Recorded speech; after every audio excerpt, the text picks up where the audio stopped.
రాష్ట్రంలోని మహిళలకు ఆర్థిక భద్రత భరోసా కల్పించడమే ముఖ్యమంత్రి చంద్రబాబు నాయుడు లక్ష్యమని కర్నూలు జిల్లా ఎమ్మెల్సీ విజి నాయుడు మంత్రాలయం టీడీపీ ఇన్ఛార్జ్ ఎన్ రాఘవేంద్రారెడ్డి అన్నారు. స్త్రీ శక్తి పథకంలో భాగంగా మంత్రాలయం ఆర్టీసీ బస్టాండ్లో మహిళలకు ఉచిత బస్సు ప్రయాణాన్ని వారు జెండా ఊపి ప్రారంభించారు. ఈ సందర్భంగా ఎమ్మెల్సీ విజి నాయుడు మంత్రాలయం టీడీపీ ఇన్ఛార్జ్ ఎన్ రాఘవేంద్రారెడ్డి మాట్లాడుతూ కూటమి ప్రభుత్వం ఇచ్చిన సూపర్ 6 పథకాలలో భాగంగా స్త్రీ శక్తి పథకం ద్వారా ఆర్టీసీ బస్సులలో మహిళలు రాష్ట్రంలో ఎక్కడి నుంచైనా ఎక్కడికైనా ప్రయాణం చేయవచ్చని వారన్నారు.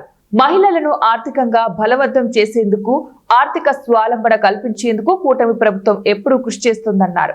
అనంతరం ఆర్టీసీ బస్సులలో మహిళలతో కలిసి సుమారు 5 కిలోమీటర్ల మేర ప్రయాణం చేసి మహిళల అభిప్రాయాలను వారు అడిగి తెలుసుకున్నారు. అలాగే మంత్రాలయం టీడీపీ ఇన్ఛార్జ్ ఎన్ రాఘవేంద్రరెడ్డి ఆర్టీసీ బస్ నడుపుతూ ఔరా అనిపించారు.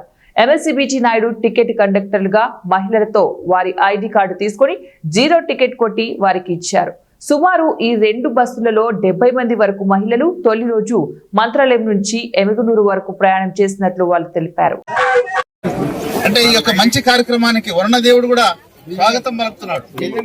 దీవెనలు మీరు మొన్న ఆశీర్వాదించారు, ఇప్పుడు వరుణదేవుడు కూడా ఆశీర్వాదిస్తున్నాడు.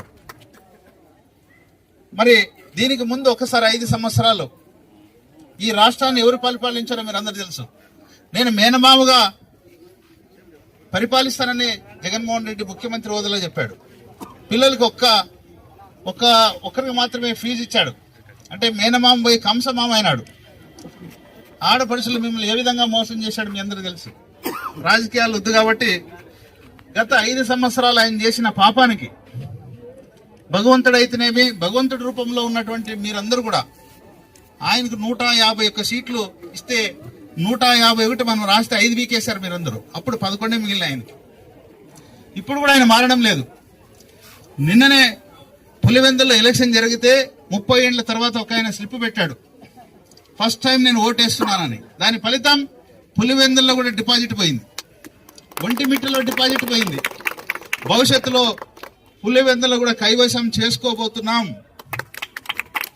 ప్రజలందరూ కూడా స్వచ్ఛందంగా చంద్రబాబు గారి నాయకత్వంలో ప్రజాస్వామ్యబద్ధంగా ఎలక్షన్లు జరుగుతాయి కాబట్టి ఖచ్చితంగా పులివెందులతో సహా ఆయనకున్నటువంటి 11 కూడా ఒకటి బీకేస్తే పులివెందులు ఒకటి మిగులుతుంది అనుకున్నాం. అది కూడా బీక్తున్నాం.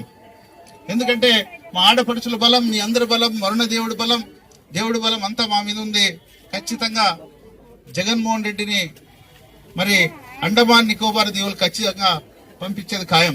ఇది తట్టుకోలేక ఆయన ఏం చెప్తున్నాడంటే మహిళలు ప్రయాణించాలనే ఉద్దేశంతో ముఖ్యమంత్రి గారు ఈరోజు స్టార్ట్ చేయడం జరిగింది.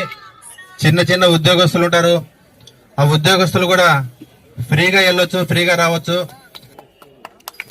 ఈరోజు ప్రతి గ్రామానికి వెళ్ళాలంటే కొంతమంది గ్రామాల్లో కూలి పనికి పోయే వాళ్ళు కూడా ఆటోల్లో పోతుంటారు. వాళ్ళు కూడా ఎక్కడికి పోవాలన్నా ఫ్రీగా వెళ్ళి ఫ్రీగా రావచ్చు.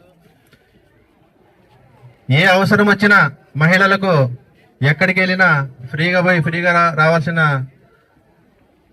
కార్యక్రమం ఈరోజు మా ముఖ్యమంత్రి గారు చేపట్టడం జరిగింది. కాబట్టి మా మంత్రాలయం నియోజకవర్గం తరపున మా ముఖ్యమంత్రి గారికి, ఉప ముఖ్యమంత్రి పవన్ కళ్యాణ్ గారికి, లోకేష్ బాబు గారికి మా నియోజకవర్గం తరఫున ధన్యవాదాలు తెలియజేసుకుంటున్నా. ఏదైతే వైసీపీ వాళ్ళు తప్పుడు ప్రచారాలు చేస్తారో ఇది వాళ్లకు నిదర్శనం. మా బాబు గారు ఏదైతే మాట ఇచ్చాడో ప్రతి ఒక్కటి కూడా అమలు చేస్తూ వస్తున్నాం. మీరు ఈ తప్పుడు ప్రచారాలు మానుకుంటే బాగుంటుందని చెప్పి తెలియజేసుకుంటున్నా.